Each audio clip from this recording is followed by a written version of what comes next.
Love this podcast? Support it and sponsor today. Simply head to ozcastnetwork.com for details. The Word docs acknowledge that we are meeting today on the lands of the Kaurna people, and we recognise elders past and present. These lands have never been ceded.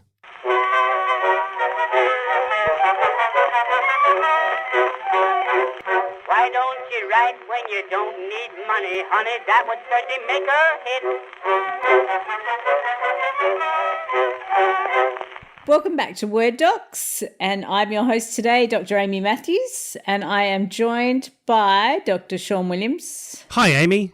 And Dr. Alex Vickery-Howe. Hi, Alex. Hi, Amy! Hi, Pluto! This is just too disturbing already. So we're actually back doing things the old way today because Sean and I both have horrible colds, and so we're at home looking a little bit limp, but flaccid. we're here. Flaccid. So we did actually do claps today for the first time in forever. And also Alex is struggling with his internet connection. So it's possible he may drop in and out. Anything could happen. It's possible I've already gone. No, I'm here. Yeah. Who said that? He's also a bit like a zoo cam. Like it's like watching an animal at the zoo. And just, are they alive? Are they there? You just freeze Are randomly. they breeding yet? Oh, no. Anyway, today we thought we'd revisit. Anyway, let's move along. We thought we'd revisit one of our old topics, which is writing tips. So we had, what was it, in 2020? We did Sean's 10 tips for writing. Something like that. The Something like that. The 11 and a half commandments or something. That's right. Don't be a dick is the one that stays with me, I have to say. Yeah. Anyway, today we're going to visit Joanne Harris's 10 things about writing. So she wrote Chocolat. Do you guys remember that? It was a film with Johnny Depp. Ooh, chocolate. Perfect. Now it's become like a drinking game. That's right. Joanne Harris had this hashtag that was like really popular for a long time called hashtag 10 things about writing. And she would cover all these different topics about writing, but do it in 10 handy tips. So I thought I could run through a few. I went through the book and float them and get your advice on them, Word docs, like whether you agree with them or not, if you can add to them. So the first one I picked... Wait. I need to know this parameter. Will you give us your feelings as well, Amy? Sure. Clearly, I'm a bit under the weather because I'm not doing a great job of hosting today. But You're doing a wonderful job, Amy, as always. Thank you. You brought a book. You've already done much more than I've ever done. And no one at home can see this, but you can see I've actually got little Post-it notes in it and everything. There was forethought. There was sometimes 5 thoughts. So the first one... Where's my sound effect on our new deck? Yeah. So this one is called Workspace, and she says, every writer needs a place to work. It's psychologically important for a writer to have a designated workspace, whether it's an office, a room if you own a favourite cafe, or a shed in the garden. So I'm going to read you her top 10 thoughts about workspaces. And I have strong feelings about number 1, which I think Sean will agree with me. Number 1, find a really good desk chair. So many writers have back and neck problems from slouching over a laptop all day. Yes. Yes. Well, I don't even have a chair anymore. I am at the moment standing on my treadmill at my desk. But Sean actually does exercise. You have meetings with him online, and you've got all kinds of treadmills going on. And sometimes he kind of rolls out of frame, and I find it very comedic. Depends how boring the meeting is. I have to say, I did actually invest in a really good chair a year ago. I think I got to that point where I was just writing so much that I was getting really tight shoulders. And so I do have a little standing desk thing too, but I bought a really good chair that cost me way too much money and has been really worth it. And I roll it out if I'm working at the dining table, I roll it out to the dining table as well. And I also invested in a proper stand for my laptop, so it's at eye height and all the bits and pieces. It cost me so much money, and I've never regretted it. I left it too late. Yeah. I started spending all that money when the damage was already done, and that's one of my great regrets in my professional life. If I'd invested earlier on things would have been very different. So I do know writers. Maisie Yates I saw at a conference last year, and she dictates now. Not because she has, I don't know whether she has RSA or not, but I think it was headed that way. And she writes so much. I think, several books a year, that she just decided dictating was better. And she actually will drive. She likes to go for drives and dictate. Kevin J. Anderson dictates while climbing mountains in Colorado. Wow. I fully expect that his last book will end halfway through with going, and then the heroine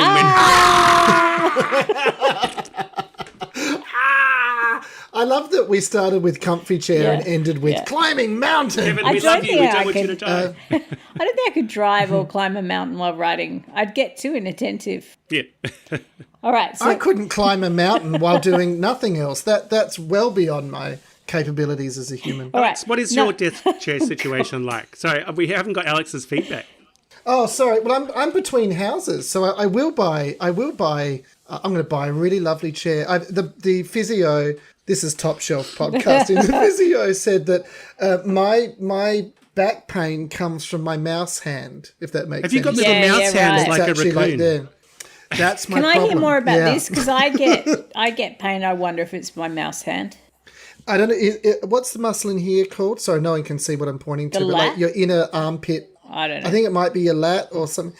And that actually creates tightness in the shoulders. Because it's my shoulder it's my right shoulder that gets really sore. Yeah, right. Quite often the way you hold your arm when your hand is on your mouse, you lift your shoulder just a little bit. So having an elbow rest can be really important. I think also, as you found, Sean, part of the problem is just repetitiveness, like doing it too much. Yes. Yes. Absolutely. And not realising perhaps that you haven't moved. I mean, I'm trying to become much more mindful, but hours will go by and you go, oh, I've actually just been frozen. That's one reason. If I'm not in like confidential meetings or teaching, I like to work in the back room because people interrupt me all the time, which stops me just sitting there for hours and hours and hours, which leads me to number 2, good segue. Find somewhere you won't be interrupted, which is not what I do.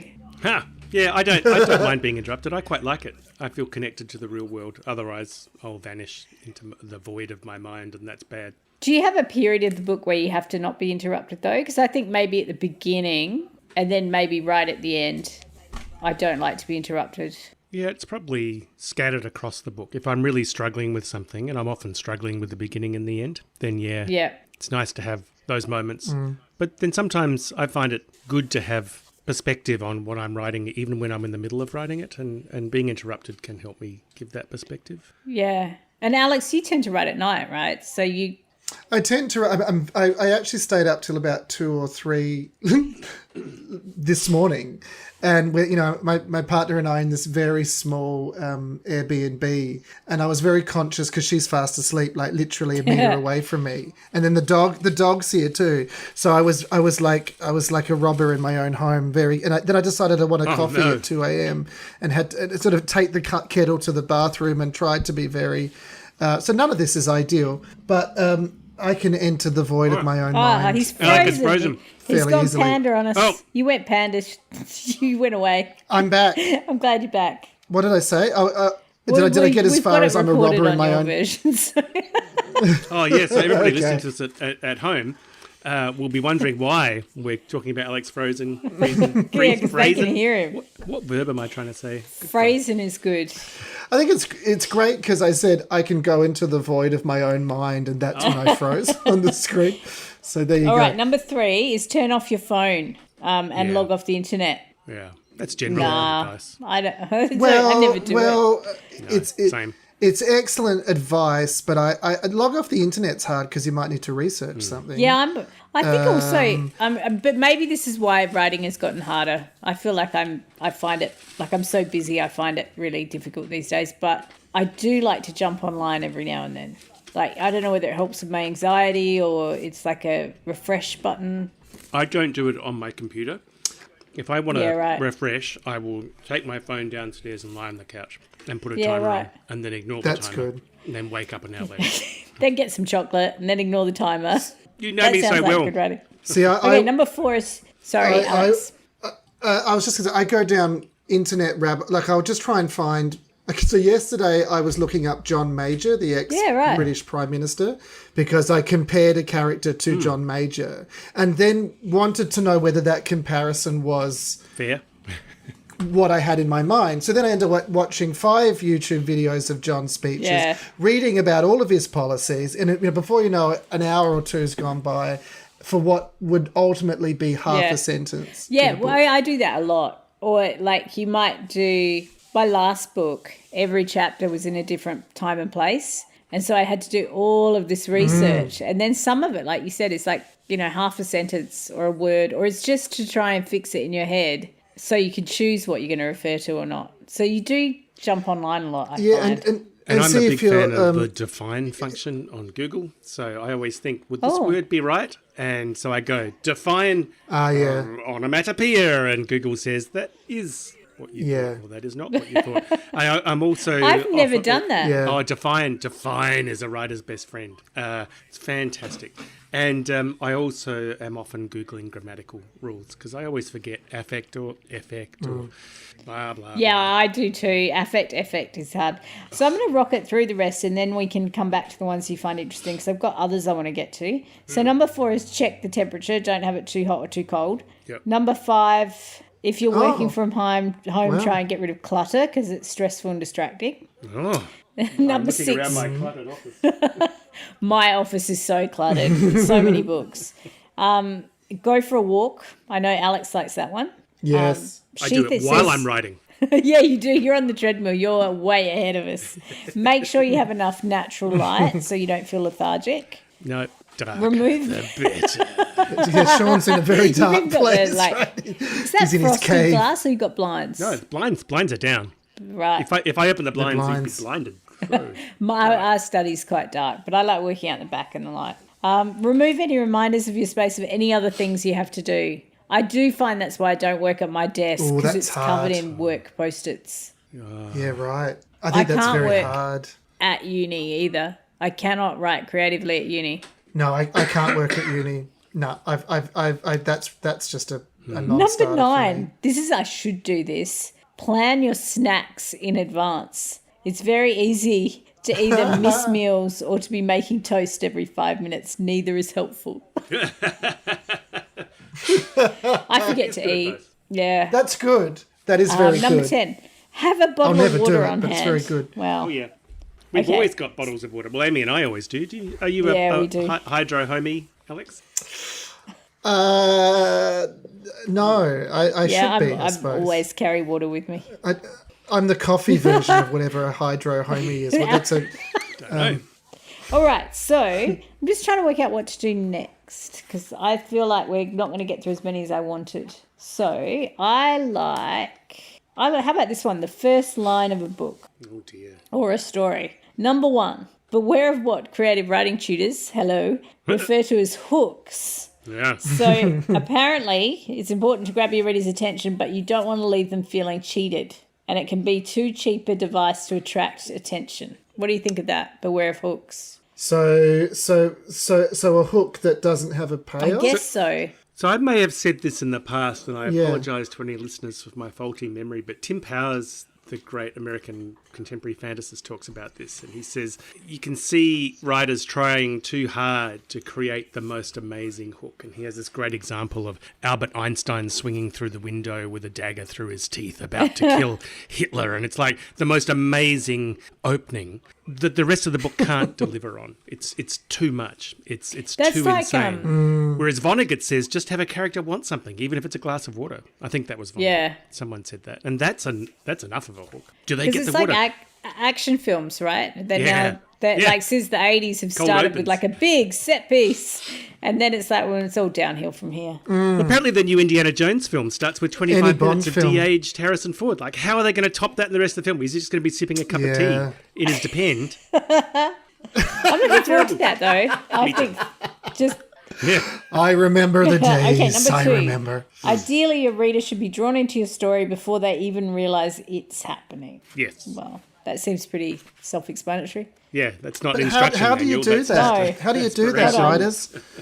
No, Yeah. it doesn't say, there's no how. That's it. That's not do it. helpful. Do you guys do know it. how to do that? How to draw your reader in? It's probably the same as, that time I went to the Olympics and won a gold medal just by really wanting it. Same method. I visualized it in my mind. Yeah. And then it happened. Excellent. It's up there with my father and my partner's grandfather, both of whom say to me, what you want is a good story with good characters. I'm like, top shelf. I'm writing that down. I'm like, how do you, yes. All right. Easier Number said than 3, one way of drawing the reader in is to introduce them to a character they're likely to find interesting. Then she uses the word I just hate, which is relatable. I think that's such a bullshit word, and I hate it when people use it. I don't think characters But have also to be relatable because I'm watching. That's what's annoying. Well, that's right. Because I've watched lots of things where you think actually everyone in here's just started watching Succession. House Everybody's of Cards awful is in another these shows. example where you go, these people are awful, but I'm still compelled. And equally, everyone's lovely in Ted Lasso, and I'm compelled. So I don't know if there's any strict Number rule 4, there. another way to present your reader with an interesting thought, unanswered question, or piece of information they may have never considered before. Well, that's what you were saying, Sean. If they want something, we've got, I don't know. I'm too sick for this. You guys have to jump in there. My brain's What does that wandered even off. mean? Can you say it again? Have you ever Yeah, thought... another way of drawing your reader in, I think. Because a new piece of information, because that's like me saying, have you ever thought about whether turkeys are good for firearms?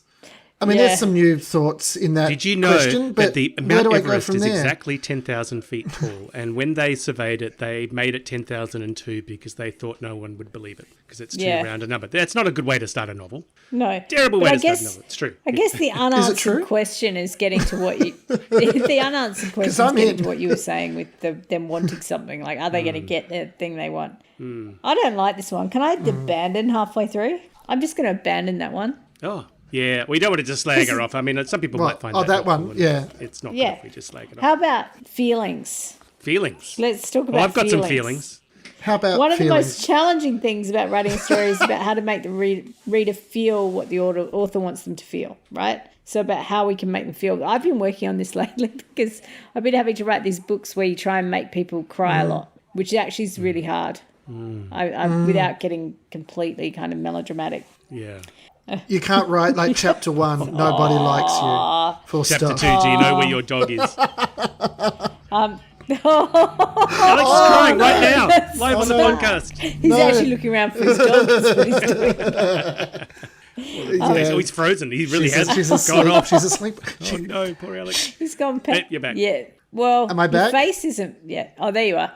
She's asleep on the bed, but she shouldn't be. She's not allowed on the bed, but that's where she is. Name redacted. Number 1, there is no substitute for authenticity. If you want an authentic reaction, you need to be authentic yourself.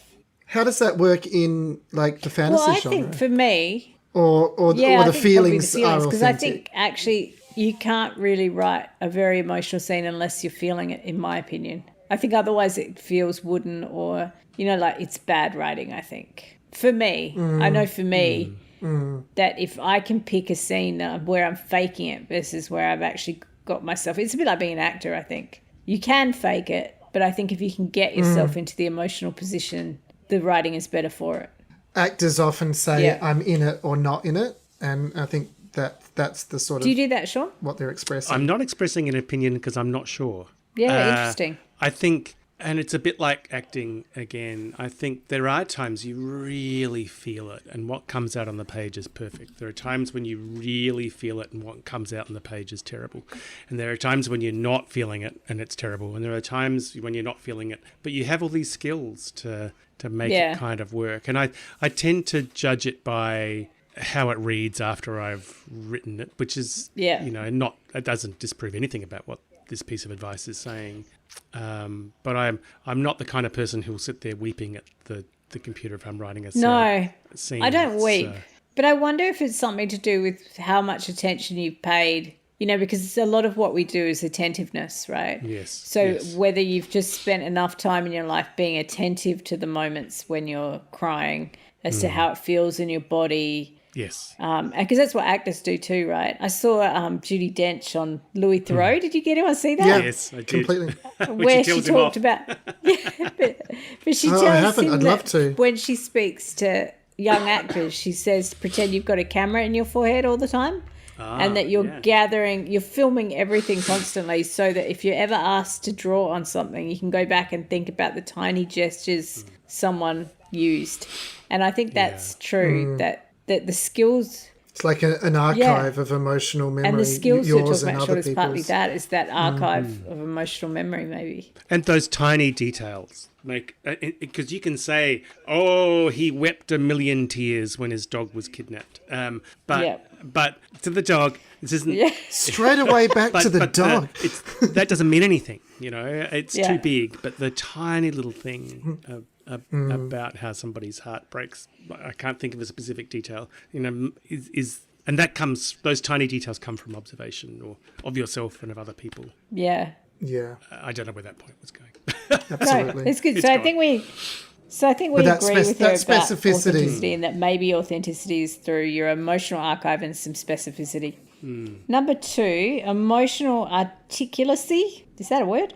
Takes practice. It takes practice. Yes. Takes practice, yes. So if you're afraid or reluctant to explore your feelings in real life, you may find it hard to do so in your writing. 100%. That's why so many writers... That's interesting. Just terrible emotional wrecks because we drag ourselves into these horrible spaces and God, either they're already there and we already inhabit them, or we put ourselves into these terrible strictures that are uncomfortable to be in. I think we can also get into rumination over our feelings too, because you're constantly analysing. Sorry, I cut you off, Alex. Because you're constantly feeding back on yourself. It's interesting, but is there a kind of pleasure in doing that? I mean, last night I was out on this little garden and I was playing a bunch of, you know, the sorts of playlists that we make, and writing a melancholy scene from a melancholy perspective. But also having a really good night. I guess this kind of exercise works on multiple levels, doesn't it? So on the one hand, you're kind of really immersing yourself in negative feelings, but on the other hand, you're solving a puzzle. You're using all your skills, and that's immensely pleasurable behaviour. But you're writing a scene where a dog gets murdered by a multiple dog serial killer, you know, and that's horrible. Stop! Don't listen, Spacey. Don't listen. Run. Right, number 3. This is apt given that conversation. Some writers tend to use humour as a means of self-defence or deflecting from their deeper feelings. But doing this is the equivalent of stepping away from the offered embrace. It distances you from the reader. Yes.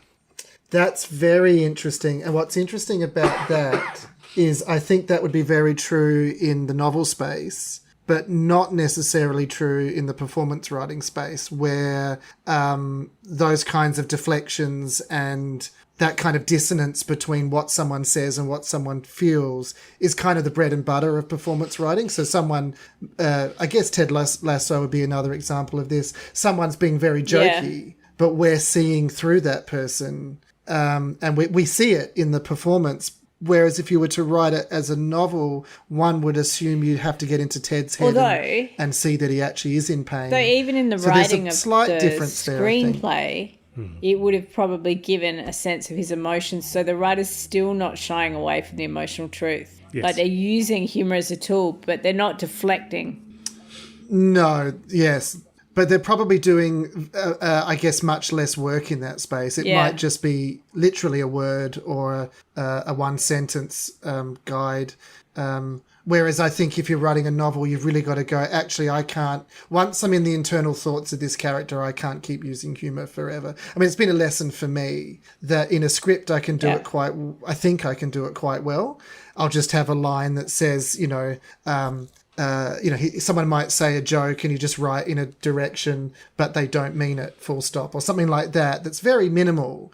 But whereas in a book, you really go, I have to now. That's really interesting because I think that's why point of view is such a tricky thing to choose. You know, when you're starting out, like it takes me quite a long time to settle into what point of view your scene is going to be in if you've got more than one. And even at the beginning of the book, if you're deciding how limited it's going to be, like am I just going to have one point of view, that sets up a whole bunch of traps for you, right? Like how do you get across information? How do you get emotional content through when you've got these limitations? So that, and I think in a beginning writers, you really see them often landing on the wrong point of view. Yes. Yes, I agree. I struggle. I struggle with point of view. Yeah, I struggle with it because I'm used to being able to be everybody, and then of course also you can't. because you're everyone. I think probably your natural voice weirdly is in first person because you're used to writing every single voice. It's tricky, isn't it? I mean, there's lots of natural parallels between writing and performance, but they are really different kind of practices because the writer, in the sense, is supplying the performance as well as the text. Yeah. And it's entirely through words. And if your words are, one-liners and hilarious all the time, then you're not getting those extra dimensions of emotionality, or the humour is undercutting it. And finding that balance is really hard. Writing comedy is just so difficult. I don't think a lot of people really realise it until they try and fail. I think Alex might agree with me. Dialogue is the easiest way to do funny, or in a voice, which is that kind of dialogue. Yeah. Dialogues, yeah.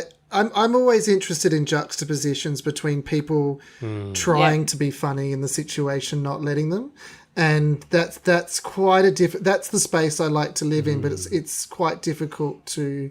I think sometimes I do that, and other times I go, "Oh no, that's just become silly now." I think I have a natural what I was trying to do. inclination towards farce. Something I struggle with. Farce, but I also like just revealing how ridiculous people are, like in a loving way. Like people are just mad, and like they're the things I always say to my family, particularly my partner. That it's all the things that annoy you about someone that you'll miss when they're gone.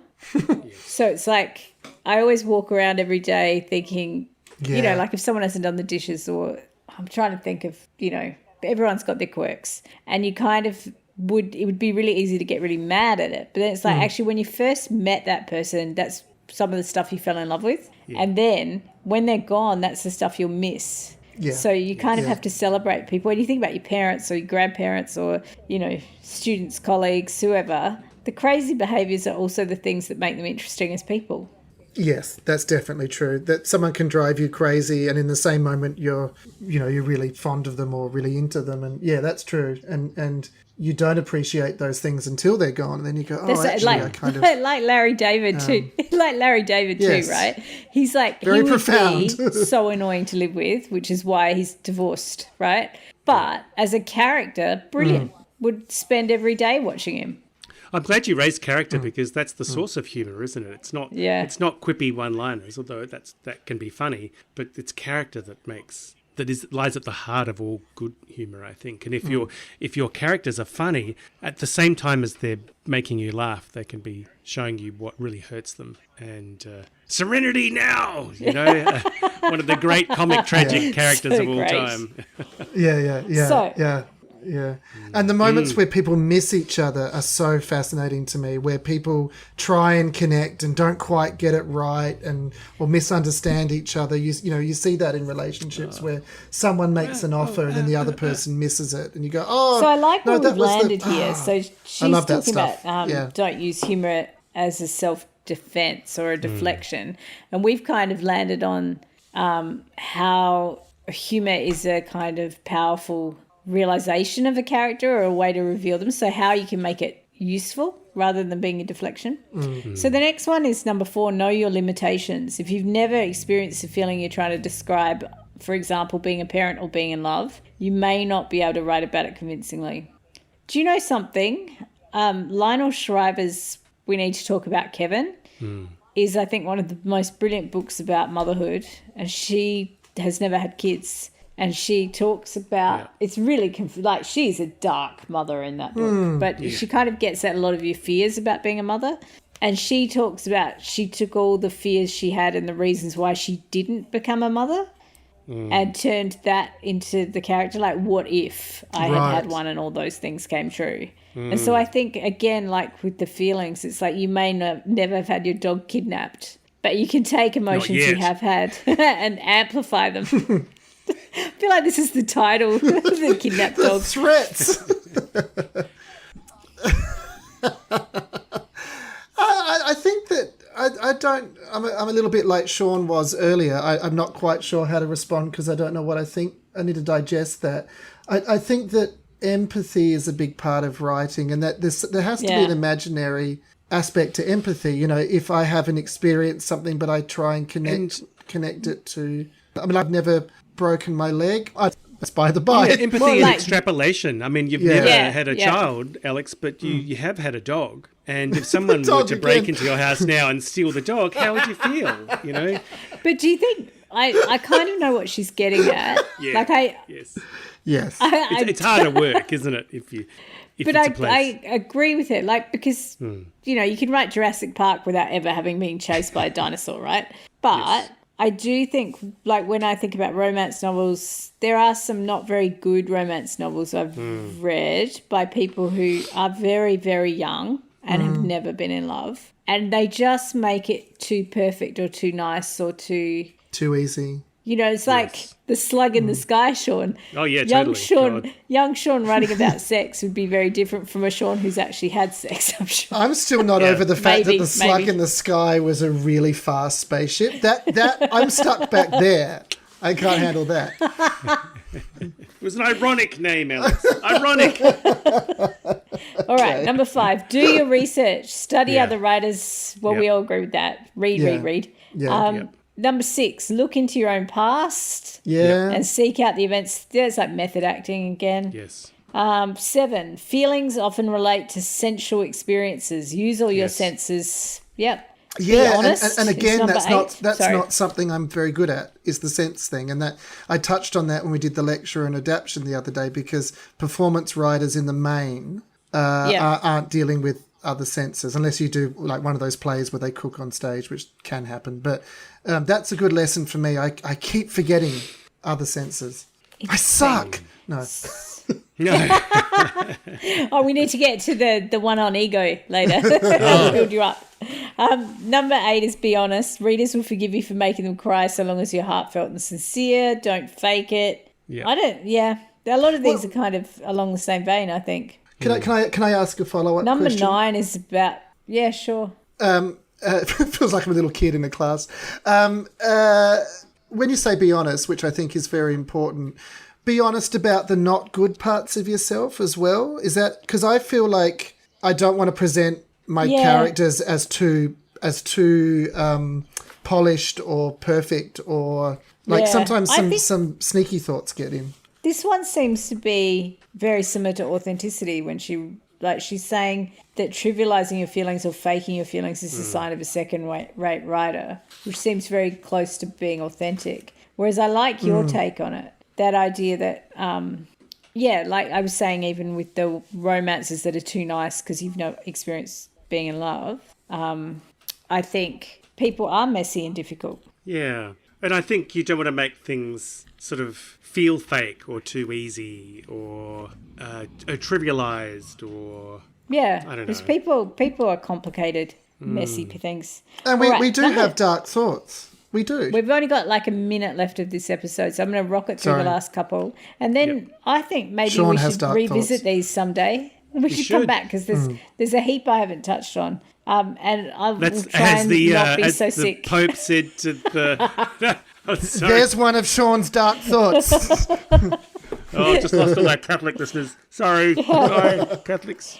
So number 9 was be warned, on the way to achieving greater levels of emotional depth and articulacy, you may tap into memories, feelings, or experiences that upset or disturb you. So this is almost like a trigger warning, right? Yeah. That you need to self-care while you go to these. I mean, I do think we have such an overlap with actors. Like if you're going to go to dark places... Yeah. But someone else's bucket list. The year I wrote that in 2020 while I remember talking to you guys while I was writing it for Word Docs every week. And that was a book about grief. And it was so hard to sit in that every week. And then when I had to edit it recently last year, I was right back in there. It dropped just was like triggered straight back into grief. So you do have to self-care while you go. Yes. And when you're promoting too, you'll drop back into it all the time. Like people ask you to do readings, ask you where the ideas came from, ask if any of the characters in it are based on real people. There's just no escaping these emotional echoes. So that was interesting. I saw Tiffany Lindell Knight. I know I have to wrap up. I'm getting there. Alex is getting the giggles, either because you're kidnapping his dog or because I'm taking forever to wrap up. No, because my tummy rumbled really audibly, and you'll get that later. We'll have a snack. I saw Tiffany Lyndall Knight and Emily Steele recently for Assemblage Centre for Creative Arts. We did a premiere of Emily's film 19 Weeks, and Tiff was talking about, that's a really intense monologue about a late stage abortion, and Tiff was talking about the importance of de-rolling.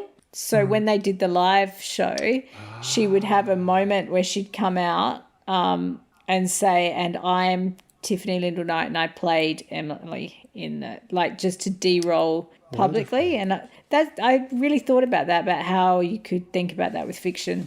Anyway, number 10, one of the consequences of making yourself vulnerable is that it will make you more likely to feel hurt or upset at any potential negative comments or reviews. That's rubbish. Oh, no. She says, just remember, for every person who sneers at you, there will be someone else out there whose life you will change forever. Yeah, that's true. That's a nice place to end. Yeah, it's a lovely place to end. That was fun. I'm really sorry I'm sick because I'm not my usual self today. Oh, a bit same. limp and out of control. I'm a bit shouty and rude, and I apologise for all the inappropriate You threatened things my I said. dog 8 Prepare times. to die. I love the way he said, Alex, you've frozen for us. He's probably still talking, but we can't hear him. I love the way he said, you threatened my dog, and then it just froze. The listeners Sean, have heard what you shut that said. down. Am I back? Am I still here? You're back now. No. I feel All right, like a we're ghost. finishing up now. We're finishing up now, though. Okay. Thanks for joining us for this loose and sick and sniffly on the couch episode of Word Docs. And thank you very much, Joanne Harris. I know we didn't agree with everything, but we agreed with most of it. And if anyone wants to go have a look, just go, I think she started it on Twitter, but you can probably find it on other platforms too. Hashtag 10 things about writing. And it's all pretty sensible, and there were a few that really made me think that I hope we can come back to one day. But otherwise, until next time, happy writing, Alex. Happy writing, Alex. Happy writing, guys. It feels like the kidnapper's coming to get my dog. Yeah, that's how we got you to say it. When your dog is gone, you need something to make you happy. Oh, Sorry, that was poor too Spacey. dark. All right, Poor we're going to leave on Spacey. that Oh, note. We Alex love you, is actually Spacey. laughing now. You can't see it. Alex is laughing. He's not crying. Through his tears. Poor Spacey. See you next time, everyone. Authentically. Bye. See you, Spacey. Bye. Bye. Why don't you write when you don't need money? All your notes sound alike too much. All of them starts with I love you, honey, but they end with the same old touch. Just for a change, send a nice loving letter and cut out that please remit. Why don't you write when you don't need money, honey? That would certainly make a hit. I haven't heard either of those clap. I'm still stunned. Is it because the microphones are trained to bring out noise? Or is that just a weird theory that makes no Who sense? knows? Maybe it's designed for American schools, so it filters out gunshots. Oh, dark. Dark. Maybe it's resigned for American schools, so daughters out gunshots. Is that the transcription? Oh, holy crap.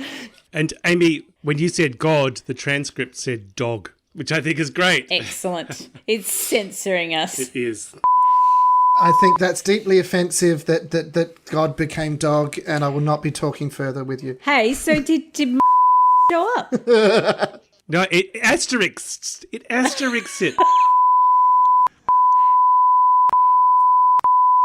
All gone. You of a thing. It kept liquor and face. Wow. Wow. Did it keep head from? No. Oh, wow, because can also be rude. This is amazing. Oh, yeah. So the AI, the most powerful thing about this AI and the voice recognition system is its ability to filter out swears. God, you wouldn't want to be writing like a steamy romance with this dictation tool, would you? Can you imagine? No, he took his throbbing and placed it in her quivering. Oh, God. No, it didn't change anything there. Good God. So it's designed for romance writers. That's so much more offensive. So much more offensive. It is so much worse. Love this podcast? Support it and sponsor today. Simply head to ozcastnetwork.com for details.